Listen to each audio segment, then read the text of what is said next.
Hi, this is Dr. Stephanie Lucas. Thank you for joining the Diabetes Prevention and Reversal Program. In this video, you'll learn what to eat on a restricted carbohydrate meal plan. You'll learn how to avoid cravings and how to lose a greater percentage of fat as you lose weight. We will also give you the tools for long-term maintenance of your health goals. It is important for you to work with your provider. Medications such as SGLT2 inhibitors like Jardiance and Farxiga cannot be used in combination with a low-carbohydrate meal plan.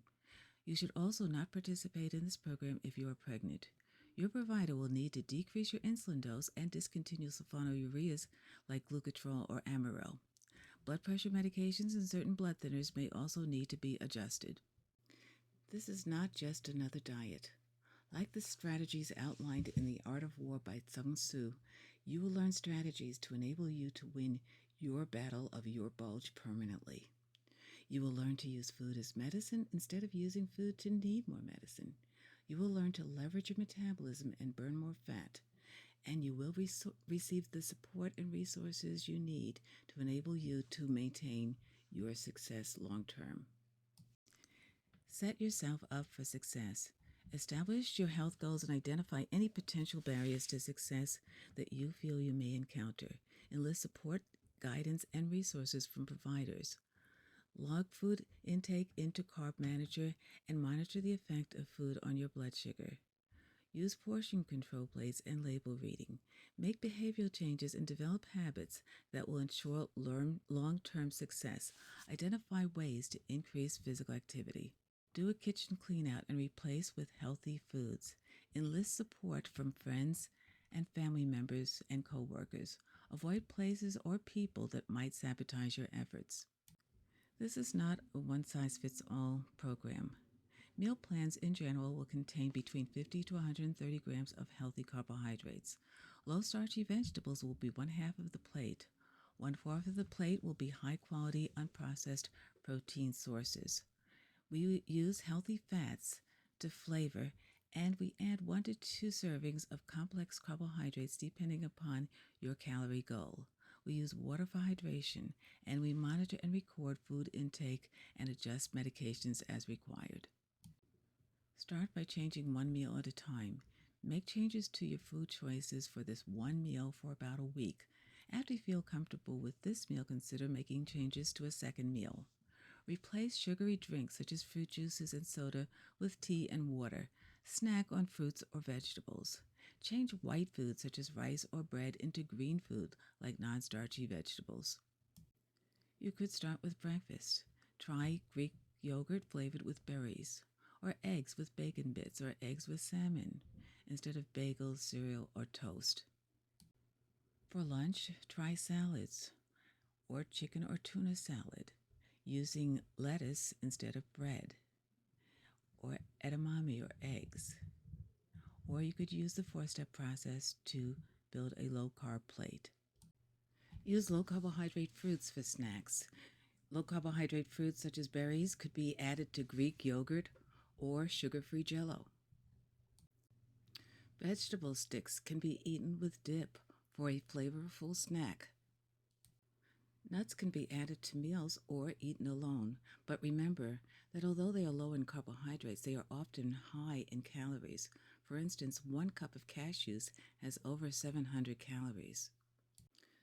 There are 4 steps to building a restricted carbohydrate meal plan. Step 1.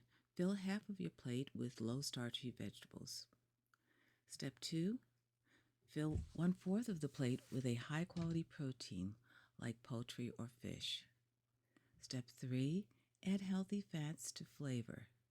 Step 4. Add 1 to 2 servings of complex carbohydrates, preferably from sources like beans or whole grains, depending upon your personal calorie or carbohydrate goal. Use vegetables that grow above the ground like spinach or tomatoes or lettuce to fill up half of your plate. Low-starchy vegetables can be eaten in many different ways. For instance, you can use cauliflower rice or mash. Avocados can add flavor to salads or other foods. Brussels sprouts can be roasted or steamed, and bacon bits could be added for flavor. 1/4 of the plate should contain high-quality unprocessed proteins such as poultry, seafood, egg whites, or Greek yogurt. Avoid highly processed meats that contain saturated fat, such as hot dogs, sausage. Use healthy mono or polyunsaturated fats to saute food or to add flavor or to use as a dip.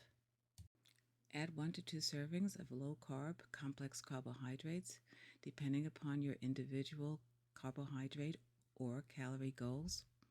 Try to eat complex carbohydrates that are high in fiber and nutrient content. Plan ahead when you are eating out.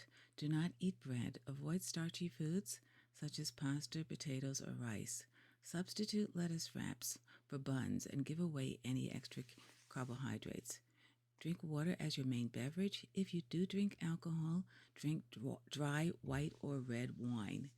If you feel you must explain yourself to others, explain that you are intolerant to carbohydrates. Use volumetrics to decrease the sensation of hunger. In other words, 20 grams of carbohydrates could be 1/2 of a bagel, or you could fill your whole plate with low starchy vegetables. Water can also increase your satiety. Drink at least 64 ounces of water a day. Do not drink calories, such as juices or sodas. Water can be infused with fruit to add flavor. Drink 2 glasses of water before each meal, and that will decrease the amount of food that you eat.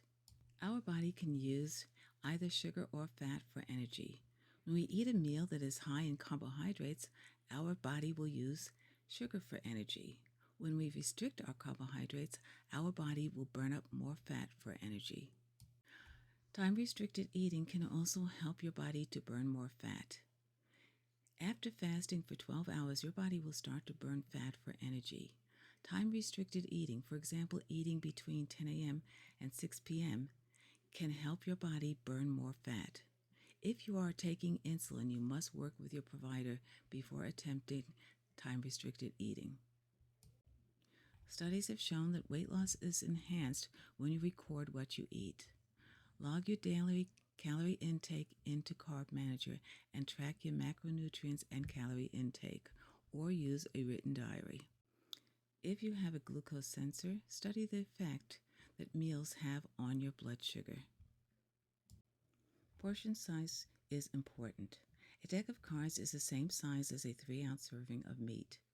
Use a scale to be precise, or use your hands for rough measurements of the amount of food that you eat. Learn to read labels. Check the serving size and determine the number of calories in one serving. Also, determine the total carbohydrate count and the total fiber count of the foods that you eat. We participate in the Michigan Collaborative on Type 2 Diabetes, and the resources available from that project, such as the Jumpstart Kit, are available for your use. Other helpful resources are Diet Doctor and Ditch the Carbs. Long-term maintenance is most important. Remember your personal health goals. Work with your provider to adjust medications and to provide you with the resources and support that you need.